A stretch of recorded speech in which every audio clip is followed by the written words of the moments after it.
ఈ పెళ్లి కోసం నేను ఎన్నాళ్లుగానో ఎదురు చూస్తున్నాను. ఈ పనులు చేయడం నాకెంతో ఆనందాన్ని కలిగిస్తోంది. ఒకే పని 2 సార్లు చేస్తుంటే విసుగు కలగకపోగా మరింత సంతోషం దొరుకుతోంది. నేను ఎగ్జాజరేట్ చేయడం లేదు, ఉన్నమాటే చెప్తున్నాను. మీది ఎంతో ఉన్నతమైన మనస్తత్వం. మిమ్మల్ని అర్థం చేసుకోవడానికి నాకు చాలా కాలం పట్టింది. అదేం లేదులేండి. అయితే ఈ కార్డు మీకు నచ్చినట్టే కదా? బ్రహ్మాండంగా, అందులో అనుమానమే లేదు. Very good. సుప్రతికి కూడా ఈ కార్డు నచ్చింది. ఈ కార్డు ఎవరికి నచ్చ చెప్పండి. It's really looking very different. నా జీవితంలో ఎంత ఆలస్యంగా పెళ్లి చేసుకుంటున్నందుకు ఇవాళ నాకు సంతోషంగా ఉంది. నా పెళ్లికి ఇలాంటి కార్డు ప్రింట్ అవ్వాల్సిన యోగం ఉంది, మరి అందుకే ఎన్నాళ్ళు పట్టిందేమో. మీరు భలేవాళ్ళండి. రండి కిందకి వెళదాం. మీరు బాగా ఫేర్గా ఉంటారని ఎక్కువగా డార్క్ కలర్సే సెలెక్ట్ చేశాను. మీకు అందులో ఏదైనా నచ్చకపోతే ఫ్రాంక్గా చెప్పేసేయండి. ఎంతసేపు? చిటికలో మార్పించేస్తాను. అలాగే, మీ ఇష్టం. ఎండలో వచ్చారు, బట్టలు తర్వాత చూడొచ్చు. ముందు కొంచెంసేపు అలా కూర్చోండి. ఏదైనా జ్యూస్ తెప్పిస్తాను, తాగాక కిందకి వెళ్దాం. అమ్మో, అప్పటిదాకా నేను ఓపిక పట్టలేను. జ్యూస్ దేవుంది, తర్వాతైనా తాగొచ్చు. మీకు ముందు నేను సెలెక్ట్ చేసిన బట్టలు చూపించేయాలి. అవి మీకు నచ్చితే హమ్మయ్య అని ఊపిరి పీల్చుకోవాలి. ముందు ఆ పని అయిపోతే ఆ తర్వాత తీరిగ్గా కాఫీలు, టీలు, జ్యూస్లు తాగొచ్చు. సరే, మీ ఇష్టం. పదండి కిందకి వెళదాం.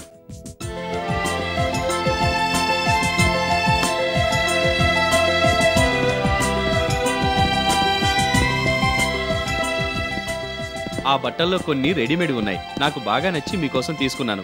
మీరు ట్రై చేయండి. ఒకవేళ మీకు సరిపోలేదనుకోండి, మీ పేరు చెప్పి నేను వేసుకుంటాను. అలాగే. నాకెలాగో వేరే పెళ్లి జరగదు కదా, అందుకే నా కోరికలన్నీ ఈ పెళ్లి ద్వారానే తీర్చుకోవాలనుకుంటున్నాను. అందుకే తెలివిగా ఇలా ప్లాన్ చేశాను. మీకు ఫిట్ అవ్వని కొత్త బట్టలన్నీ నేను వేసుకుంటాను. మీరు భలే వాళ్ళండి.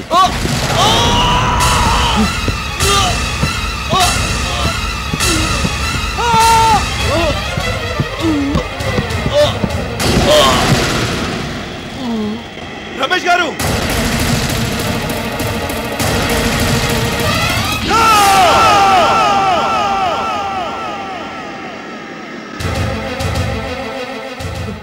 బాబు, అయ్యగారు, అయ్యయ్యో, ఎంత ఘోరం జరిగిపోయింది. చూస్తుండగానే అంతా అయిపోయింది. అయ్యగారు, ఒకసారి కళ్ళు తెరవండి.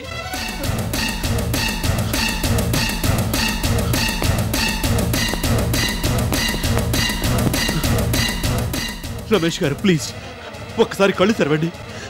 ఓ మై గాడ్, వెంటనే అంబులెన్స్ కోసం ఫోన్ చేయాలి.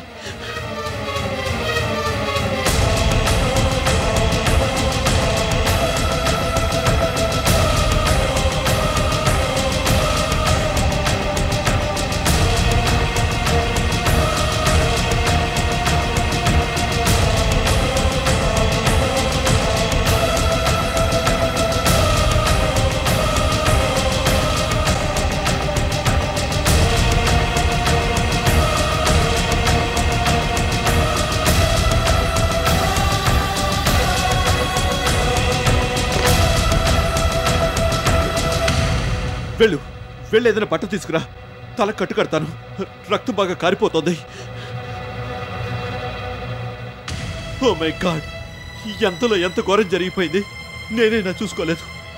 ఇప్పుడు ఈయనకేమన్నా అయితే నేను బతకలేను.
బాలకృష్ణ గారు, ఆయనకి ఇప్పుడు ఎలా ఉంది?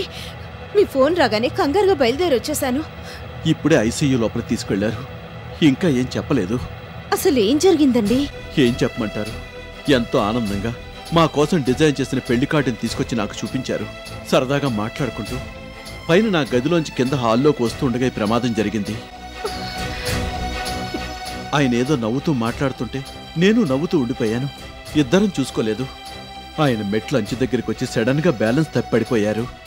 ఆయన నా వైపు చూస్తూ వెనక్కి అడుగులు వేయడంతో ఈ ప్రమాదం జరిగింది. రెప్పపాటి కాలంలోనే ఇదంతా జరిగిపోయింది. తలకి పెద్ద దెబ్బే తగిలింది. వెంటనే ఇక్కడికి తీసుకొచ్చాం. అయ్యో, సమస్యలన్నీ పరిష్కారం అయిపోయి అందరూ ఆనందంగా ఉన్న సమయంలో ఇలా జరిగిందేంటండి? నేను అదే బాధపడుతున్నాను. నా కోసం అంటూ పెళ్లి కార్డు తీసుకుని శుభమా అంటూ మా ఇంటికొచ్చిన మనిషి ప్రమాదం పాలు కావడం నాకెంతో బాధను కలిగిస్తోంది. మొదటి నుంచి ఆయన మా కోసం చాలా బాధపడ్డారు. ఇప్పుడు నా కోసమే మా ఇంటికొచ్చి అన్యాయంగా ఈ ప్రమాదాన్ని కొని తెచ్చుకున్నట్టు అయింది. ఆయనకేమన్నా అయితే ముందు నేను బతకలేను. ఆయనంటే నాకు అంత ఇష్టం, అభిమానం ఏర్పడ్డాయి. ఆయన్ని ఇష్టపడింది ఎవరు చెప్పండి? ఆయన గొప్ప మనసు గురించి తెలిసిన వాళ్ళెవ్వరూ ఆయన్ని ఇష్టపడకుండా ఉండలేరు.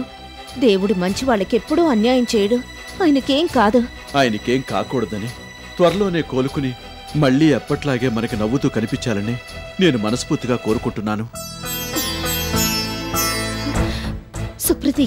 సుప్రతీకి విషయం చెప్పారా? ఇంకా చెప్పలేదు. అయ్యో, అదేంటి? వెంటనే తనకు ఫోన్ చేసి చెప్పండి. వద్దు, నేను కావాలని చెప్పలేదు. అసలు ఆ ఫోన్ గురించి ఆలోచిస్తుంటేనే నా చేతులు వణుకుతున్నాయి. ఈ విషయం వింటే తను తట్టుకోలేదు. రమేష్ గారికి ఏ ప్రమాదం లేదని డాక్టర్ గారు చెప్పాక నెమ్మదిగా ఫోన్ చేసి చెప్తాను. ఈలోగా ఇలా ప్రమాదం జరిగిందని చెప్తే సుప్రతీక భరించలేదు. ఆయన పరిస్థితి ఎలా ఉందని నన్ను అడిగితే నేనే సమాధానం ఇవ్వలేను. ఆయనకి ఏ ప్రమాదం లేదని డాక్టర్ గారు చెప్పగానే సుప్రతీక్కి ఫోన్ చేద్దాం అనుకుంటున్నాను. ఇప్పుడే ఈ విషయం సుప్రతీక్కి చెప్తే తను టెన్షన్ని, షాక్ని తట్టుకోలేదని నా భయం. మీరు చెప్పేదే నిజమే. రమేష్ గారంటే సుప్రతీకకి ప్రాణం. ఆయన పరిస్థితి ఇలా ఆందోళనకరంగా ఉందంటే తను తట్టుకోలేదు. డాక్టర్ గారితో మాట్లాడాకే మీరు సుప్రతీకకి ఫోన్ చేయండి. ఏంటో ఇదంతా, నాకు అసలు కాలు చేయ ఆటం లేదు. పిచ్చి పట్టినట్టుగా ఉంది. ప్లీజ్ బాలకృష్ణ గారు, ధైర్యంగా ఉండండి. ఈ సమయంలో అధైర్యపడకూడదు. ఆ దేవుడు మనకు అన్యాయం చేయడు. రమేష్ గారు త్వరలోనే కోలుకుంటారు.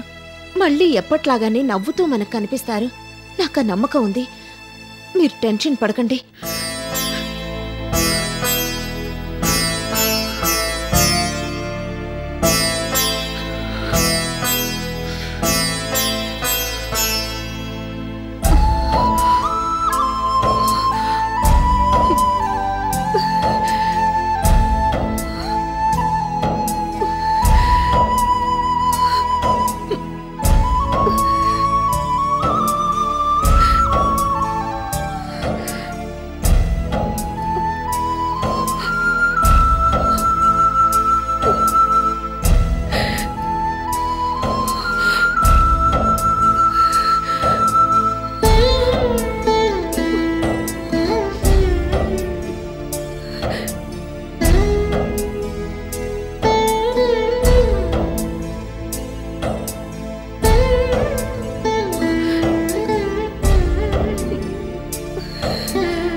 బాలకృష్ణ గారిని ఒకసారి రమ్మన్నానని చెప్పు. అలాగే సార్.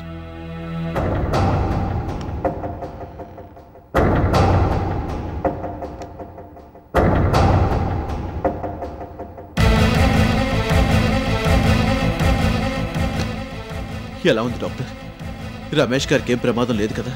ఆయనకేం కాదు కదా?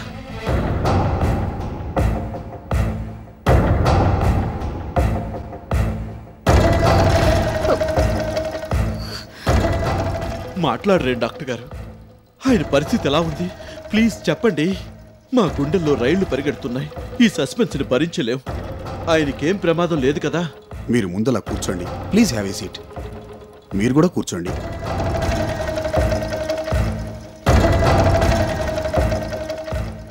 ప్లీజ్ డాక్టర్ గారు, మా పరిస్థితిని అర్థం చేసుకోండి. ఆయనకి ఏ ప్రమాదం లేదని ఒక్క మాట చెప్పండి. ఆయనకేమన్నా అయితే నేను తట్టుకోలేను. నేను బతకలేను doctor. I can't live.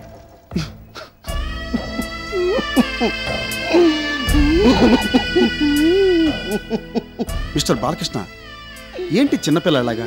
Please please control your self.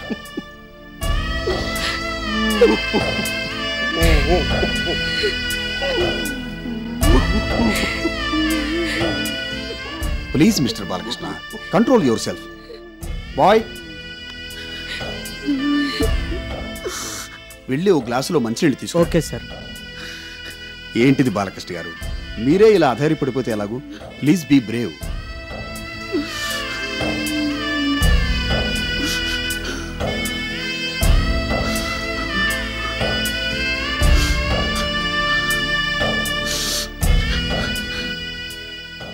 ఆ గ్లాసులు టేబుల్ మీద పెట్టి నువ్వు వెళ్ళు. Okay sir.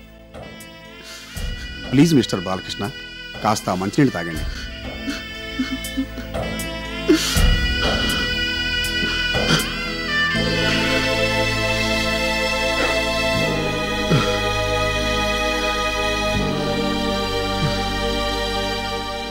పక్కనే టాయిలెట్ ఉంది, వెళ్ళి ఒకసారి మొహం కడుక్కుని రండి. ముందు రమేష్ గారికి ఎలా ఉందో చెప్పండి డాక్టర్. లేకపోతే నా గుండె ఆగిపోయేలా ఉంది. ఆయనకి ప్రాణగండం అయితే లేదు, కాకపోతే చెప్పండి డాక్టర్. ఆగిపోయారే, కాకపోతే? మీరు నా మాట విని ఒక్కసారి వెళ్ళి మొహం కడుక్కుని రండి. ఆ తర్వాత మంచినీళ్ళు తాగి కొంచెం కుదురుపడండి. ఆయనకి ప్రాణగండం లేదని చెప్తున్నాను కదా. ప్లీజ్ నేను చెప్పినట్టు చేయండి.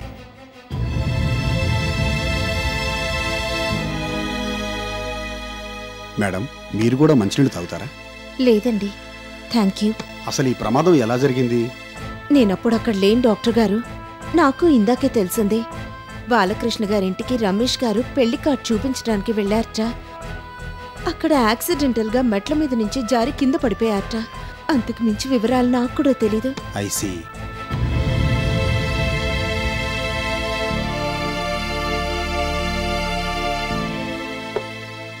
ఇప్పుడు చెప్పండి డాక్టర్ గారు, రమేష్ గారికి ఎలా ఉంది? త్వరలోనే కోలుకుంటారు కదా? కోలుకోవాలనే నేను కోరుకుంటున్నాను. ఆయనకి ప్రాణగండం లేదు గాని వెన్నుముకకి గట్టి దెబ్బ తగిలింది. చాలా రోజులు ఆయన మంచం మీదే ఉండిపోవాల్సి రావచ్చు.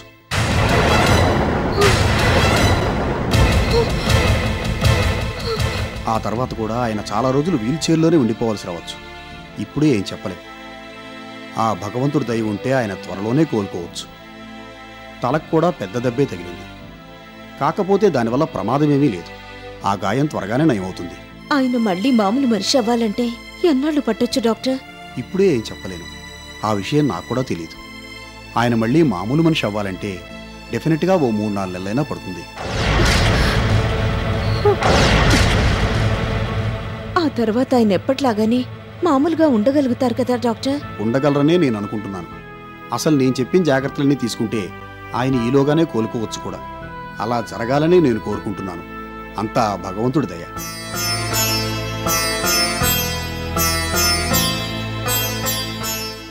నేను ఆయన్ని చూడొచ్చా డాక్టర్ గారు? చూడొచ్చు, కానీ ఇప్పుడే కాదు. ఎప్పుడన్నది నేను మీకు చెప్తాను. ఆ తర్వాత తీసుకోవాల్సిన జాగ్రత్తల గురించి కూడా క్లియర్గా ఎక్స్ప్లెయిన్ చేస్తాను. ప్రస్తుతం నేను అటెండ్ అవ్వాల్సిన కేసు ఇంకోటి ఉంది. నేను మళ్ళీ మీకు కబురు చేస్తాను. ప్రాణగండం ఏమీ లేదు, మీరేం కంగారు పడకండి. నేను చెప్పిన జాగ్రత్తలన్నీ తీసుకుంటే ఆయన 2 నెలల్లోనే మామూలు మనిషి అవ్వచ్చు. Let us hope for the best. ఇప్పుడు అంతకన్నా మనం ఏం చేయలేం. Be Brave.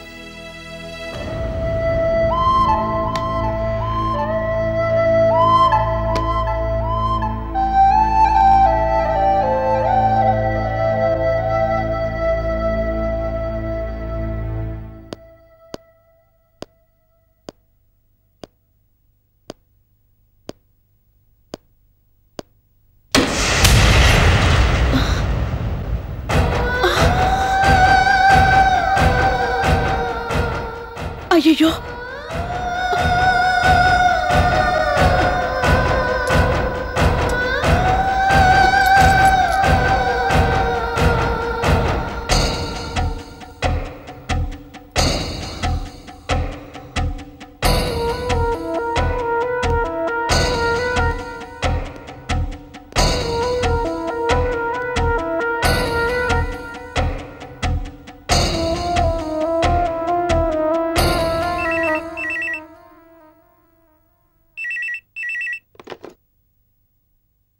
హలో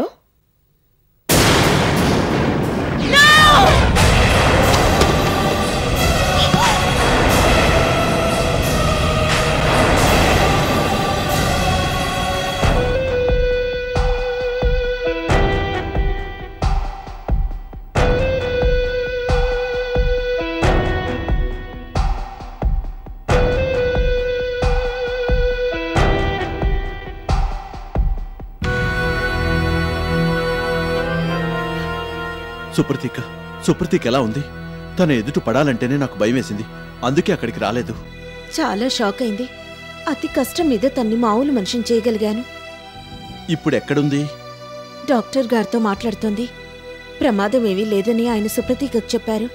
ఓ 4 నెలల పాటు పూర్తి విశ్రాంతి తీసుకోవాలని అన్నారు. రమేష్ గారికి మెలకు రాగానే ఆయన దగ్గరికి తీసుకెళ్తానన్నారు. మీరు మాట్లాడినట్టే సుప్రతీక కూడా మాట్లాడింది. రమేష్ గారికి ఏమన్నా అయితే తను బతకలేననంది. ఆయనే తన దేవుడని, తన సర్వస్వం అని, ఫ్రెండ్, ఫిలాసఫర్, గైడ్ అని వెక్కి వెక్కి ఏడుస్తూ చెప్పింది. సుప్రతీక ఇంతగా బాధపడ్డం నేనెప్పుడూ చూడలేదు. తనని కంట్రోల్ చేయడం చాలా కష్టమైపోయింది. మధ్యలో నర్స్ వచ్చి ఒక ఇంజెక్షన్ కూడా చేసి వెళ్ళింది.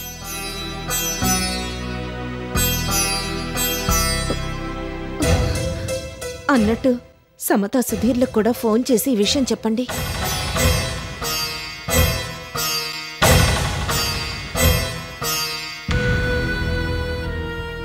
వాళ్ళకిప్పుడు ఈ విషయం చెప్తే చాలా కంగారు పడిపోతారు. ఏదేదో ఊహించుకుని విపరీతమైన టెన్షన్కి లోనవుతారు. తమ ట్రిప్ని క్యాన్సిల్ చేసుకుని ఇక్కడికి వచ్చేస్తారు. అందుకే ఈ విషయం ఇప్పుడే వాళ్ళకి చెప్పాలా అని ఆలోచిస్తున్నాను.